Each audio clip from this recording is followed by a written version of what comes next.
Good evening, folks. This is Deb Delapiana, and this is your short take.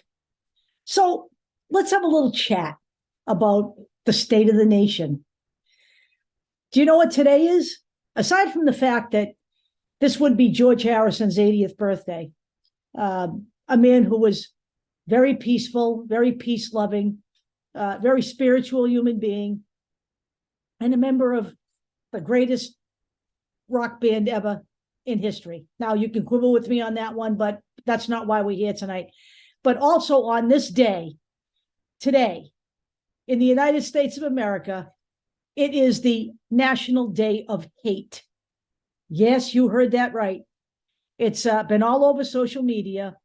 Today is the National Day of Hating on Jewish people. A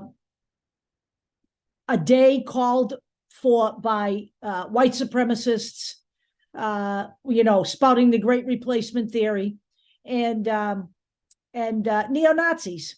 In fact, one of the photos floating around on Twitter shows a bunch of honkies holding up flags with swastikas on them. And oddly enough, right to the right of those people holding the flags with swastikas is a sign being held by a guy that says DeSantis country. And that is the state of our nation, folks, because I watched all day today on social media. I was at work, but I have my phone with me. I didn't see one Republican denounce this today, not one. I didn't see one Republican denounce it. And, the way I look at this is, I certainly know that the entire House of Representatives is a full-on white nationalist MAGA fucking entity, okay? There are literally no moderate Republicans in the House of Representatives. Kevin McCarthy sold his soul for a fake gavel, and now his freaking fascists are running amok. But even in the Senate, all of the old line Republicans, nobody's talking, nobody's standing up, no one's pushing back. You want to know why? Because they're all a pack of cowards, and they're all more concerned with keeping their seats than seeing this country restored to what it really should be. This country was not made for white people. That's not what the founding fathers ever intended. The founding fathers never intended for the Constitution to be stagnant, written decades, centuries ago. They expected it to be a living, breathing document that evolved over time. But yet we have in Florida a man who aspires to the presidency, who has invited a group called the Claremont Institute in to help solidify his total authoritarian fascist state. Florida is a shithole. But what do I see?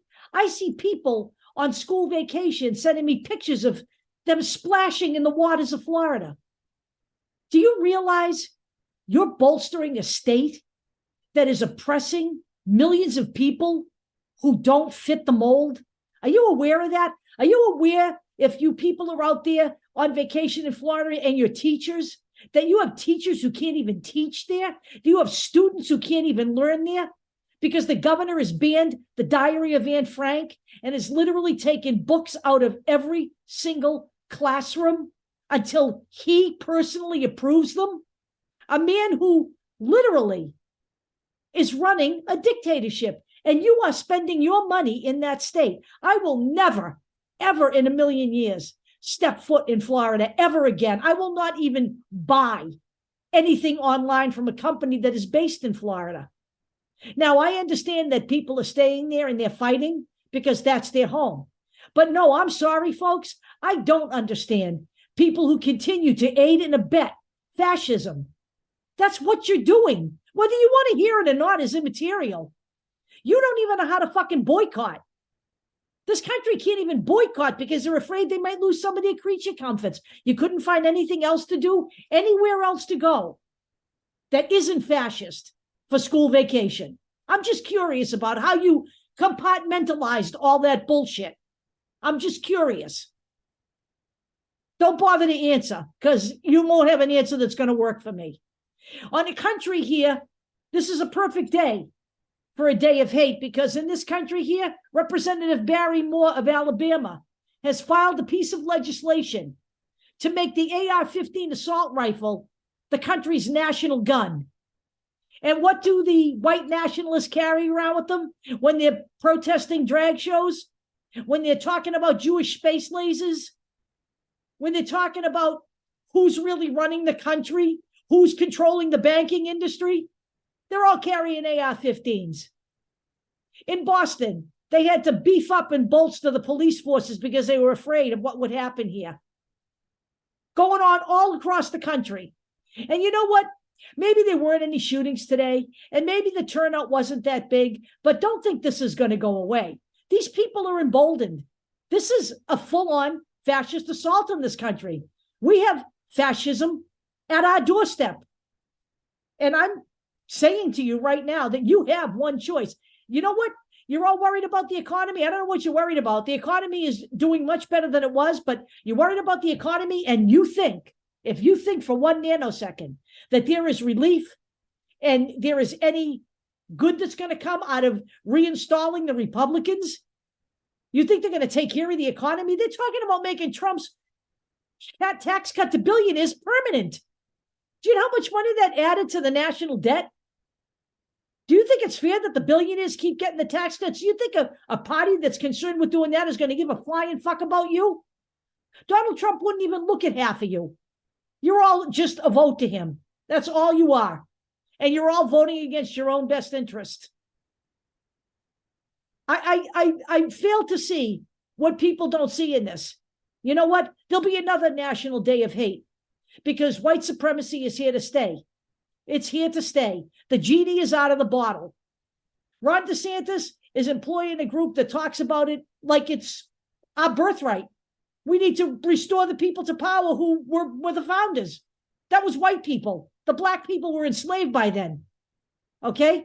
They were enslaved. You know, that project that they don't want you to talk about in school, the 1619 Project? That's when the first 20 slaves were brought here.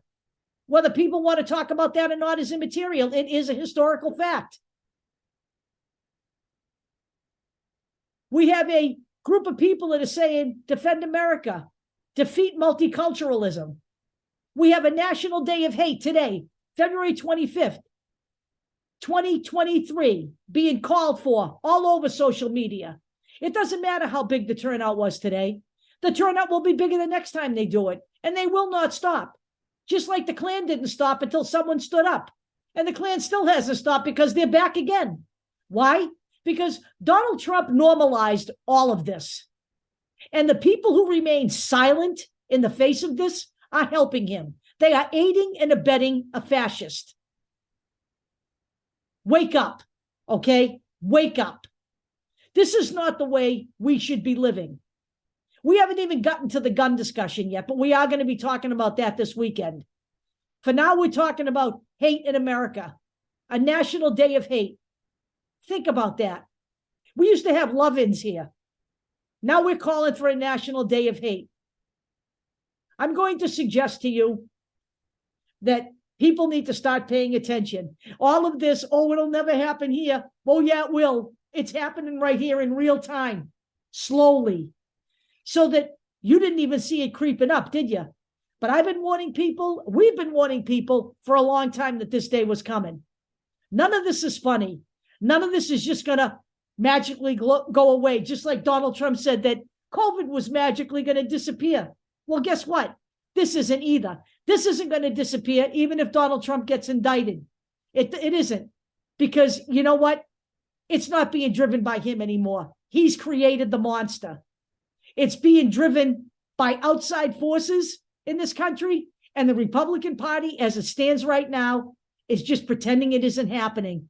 They're waiting for it to blow over. They're not pushing back. They're not fighting it. They're aiding and abetting it. And it's time for everyone to wake up and understand that on both sides of the aisle.